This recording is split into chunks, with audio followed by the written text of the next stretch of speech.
Have you heard of a temple whose Shakti is so powerful that its vigraha is literally unrobbable? One such temple exists, an ancient temple that became famous due to thieves. The Mridanga Saileshwari Temple in Kerala is one of the 108 sthalas established by sage Parashurama, and it's at Murakunnu near Kannur. The temple itself is over 500 years old. Mridangam, considered a divine instrument, is said to have originated in Devaloka. Legend goes that when the Mridangam descended on earth from heaven, it was caught by goddess Bhagavati Saileshwari, the Arupi or the one without form, while she was in meditation. A pit got created in the sand which remains to this day. The dropping of the Mridangam onto the goddess's hand created echoes in the mountain. Hence, Murakunnu, which in Malayalam means a mountain that echoes. Parashurama recognized the Mridangam as a divine rock and invoked goddess Bhagavati into it. That's how the temple got its name, Mridanga Saileshwari. The temple is also considered as the birthplace of Kathakali, one of our foremost classical dances.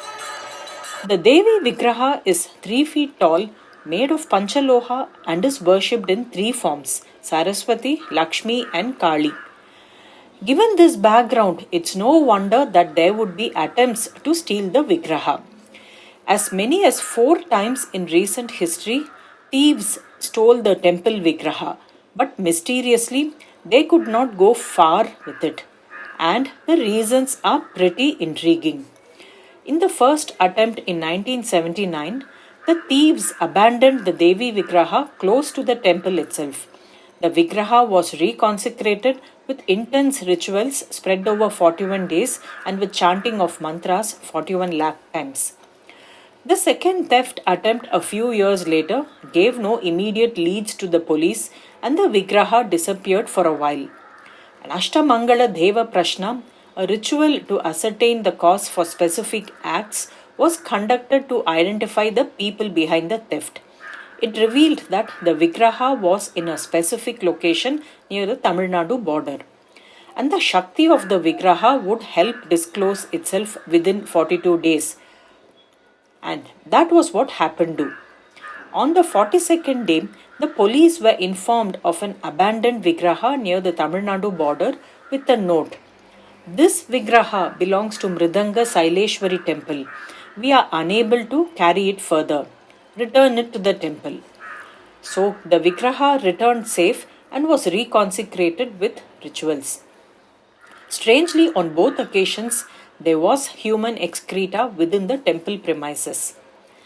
The temple management, however, declined police protection for the Devi as they believed she would protect herself. The third attempt is even more curious. The thieves carried the Devi vigraha through forests to the Karnataka border town of Kalpetta. But they soon abandoned the vigraha in a lodge and called the local police themselves to inform. Police found the Devi at the lodge with flowers and a lighted lamp placed near the vigraha. And so she returned to her home. Years later, the police caught some of these thieves and quizzed them about the failed vigraha robbery. And their response was shocking to say the least. When we touched the vigraha to carry it away, we lost all sense of direction and got into a confused and agitated state of mind which did not allow us to act. We experienced severe stomach upsets and lost our ability to control our bowel movements. But these 3 failed attempts did not deter a 4th gang. Seasoned vigraha thieves hailing from a minority community in Kerala who did not believe in the supernatural powers of the vigraha. Alas, they too suffered the same fate as their predecessors and ended up abandoning the Devi vigraha and gave the same reasons later when they were eventually caught. So, what was happening here at the temple? What kind of magic was at work that ensured the vigraha did not go too far from the temple?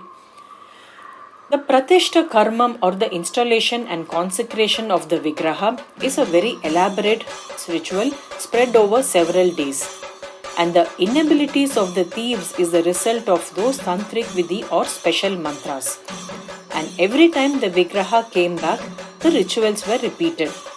So that's how the goddess gained her superpowers and her ability to bless devotees asking for even impossible wishes.